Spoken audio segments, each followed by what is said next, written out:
आप सुन रहे हैं मेरी अवंतिका सिर्फ हमारे चैनल पर। अवंतिका ने पीयूष के कंधे को कसकर पकड़ लिया। वो थोड़ा डर गई थी। पीयूष ने उन्हें अनसुना करने की कोशिश की।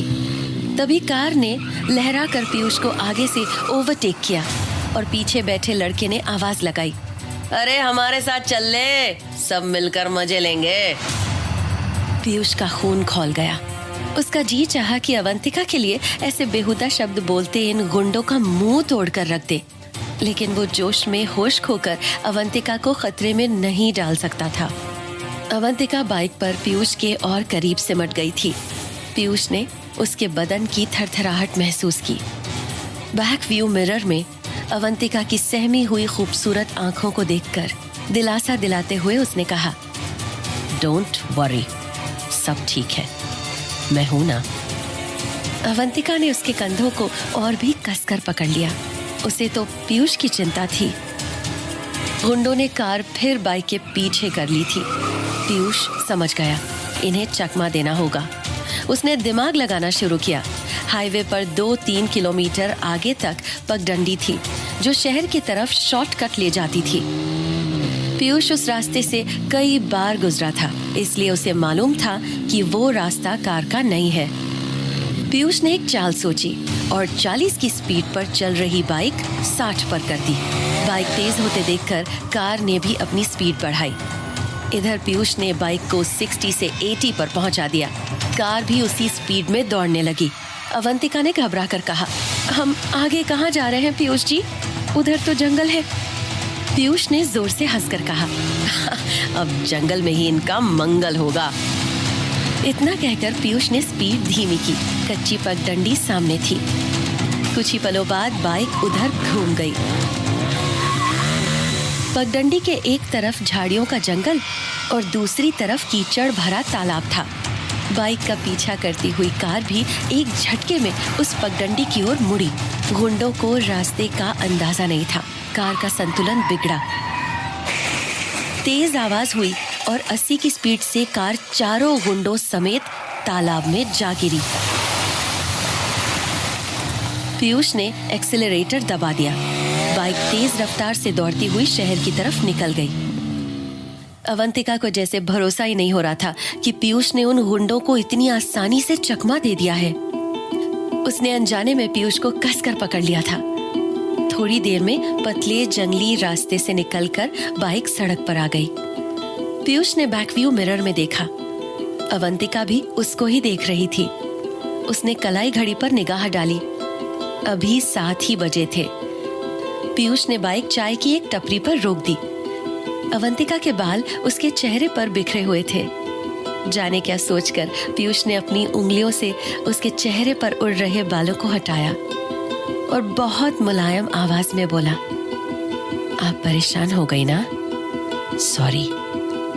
अवंतिका ने अपनी तेज चल रही सांसों पर काबू करते हुए कहा, नहीं, बस सोच रहे थे कि आपने कितना खतरा उठाया, अगर कुछ हो जाता तो। पीयूष ने उसे देखा और पूरे यकीन से कहा, अपने होते हुए तो मैं आपको कुछ नहीं होने दूंगा। अवंतिका का दिल धड़क उठा। उसने चाय का एक घूंट लिया और दिल में कहा, हमें तो आपकी चिंता थी पीयूष जी, हम भी अपनी वजह से आपको कुछ नहीं होने देंगे। दोनों खामोश रहकर चाय पीते रहे। फिर पीयूष ने कहा, चलिए अब आपको हॉस्टल छोड़ दूं।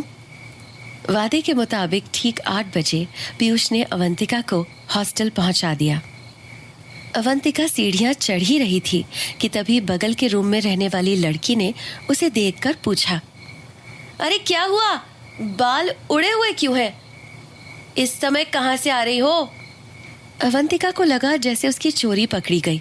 उसने जानबूझकर बहुत रूखी आवाज में कहा, तुमसे मतलब? और जल्दी जल्दी अपने रूम की तरफ बढ़ गई। उस रात अवंतिका देर तक सोचती रही, हम इसे सच क्यों नहीं बता पाए? ये गलत है या फिर हमें हिम्मत ही नहीं? जितना सोचती उलझन बढ़ती जाती। उधर अवंतिका को छोड़कर जब पीयूष घर पहुंचा तो रोहित उसके इंतजार में रोज की तरह जाग रहा था। उसने पीयूष से आज की शाम के बारे में फिर पूछा। पीयूष ने फिर उसे टाल दिया। रोहित बड़बड़ाता हुआ सोने चला गया। उस रात पीयूष मन ही मन सोचता रहा कि आखिर इस बात को कब तक छुपाया जा सकेगा। सुना है इश्क और मुश्क छुपाए नहीं छुपते। दिन बीतते रहे। अवंतिका के दिए नोटों से पीयूष का वॉलेट भरता रहा। ये वही बेशकीमती नोट थे जिन्हें पीयूष किसी भी कीमत पर खर्च नहीं करता था। अभी वो ये सोच ही रहा था कि इन सारे रुपयों को कैसे सुरक्षित जगह पर रख देगा कि तभी एक घटना घट गई।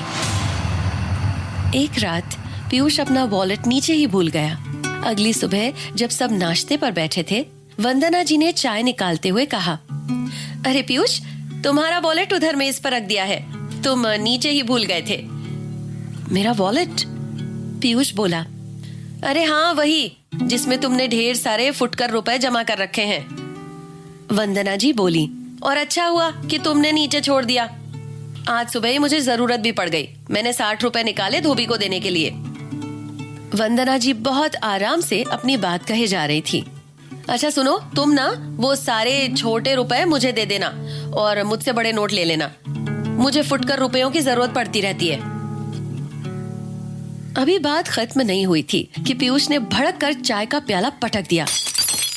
आपने बिना मुझसे पूछे मेरे वॉलेट से पैसे क्यों निकाले मम्मी? पीयूष की ऐसी आवाज से सब चौंक गए।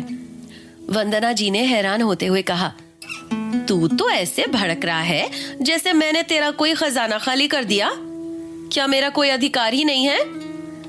अचानक पीयूष को लगा कि उसने कुछ गड़बड़ कर दी है। वो बोला, वो बात नहीं है मम्मी, आपका सारा अधिकार है, बस वो 20 रुपए के नोट। पीयूष दरअसल ये सोचकर परेशान था कि अवंतिका के दिए वो नोट अब धोबी से कैसे वापस लिए जाएंगे। उसे खुद पर भी गुस्सा आ रहा था कि उसने क्यों अपना वॉलेट नीचे छोड़ा। उसने अपने कमरे में पहुंचकर एक पुराना पिगी बैंक उठाया और सारे नोट एक एक करके उसमें डालने लगा। रोहित उसके पीछे पीछे ऊपर आ गया। वो समझ गया था कि कुछ तो है जो पीयूष छिपा रहा है। वो पीयूष के सामने बैठकर उसे घूरने लगा और बोला, अब तो बता दे सच बात क्या है, क्यों इतना उखड़ गया है भाई? वहीं पीयूष ने रोहित की बात को नजरअंदाज कर दिया। पर दिन भर कोचिंग में क्लास लेते वक्त पीयूष सुबह का वाकया सोचता रहा। शाम को घर पहुंचकर पीयूष रोज की तरह जल्दी जल्दी तैयार होने लगा। उसे अवंतिका को लेने जाना था। उधर बस स्टॉप पर अवंतिका भी पीयूष का ही इंतजार कर रही थी और सोच रही थी, कहीं कल की ही तरह आज भी बाइक लेकर तो नहीं आ जाएगा। पीयूष शर्मा विला से निकलने ही वाला था कि एक आवाज ने उसे रोक लिया। अरे कहाँ है मेरा यार? इतने दिनों से शक्ल नहीं दिखाई, ऐसी भी क्या नाराजगी है? पीयूष चौंक पड़ा। ये तो उसका पुराना दोस्त रवि था। पीयूष को इस समय रवि का आना बिल्कुल अच्छा नहीं लगा। इन दोस्तों के साथ यही परेशानी थी, आ जाए तो घंटों चिपके रहते थे। रवि भी बिल्कुल इसी मूड में था और पीयूष इस वक्त किसी भी हाल में रुक नहीं सकता था। अब क्या होगा आगे? क्या पीयूष रवि से पीछा छुड़ा पाएगा? क्या वो वक्त पर अवंतिका के पास पहुंच पाएगा? अगर पीयूष नहीं पहुंच पाया तो क्या अवंतिका फिर कोई मुश्किल में पड़ जाएगी? इन सब सवालों के जवाब पाइए अगले एपिसोड में, सिर्फ और सिर्फ हमारे चैनल पर।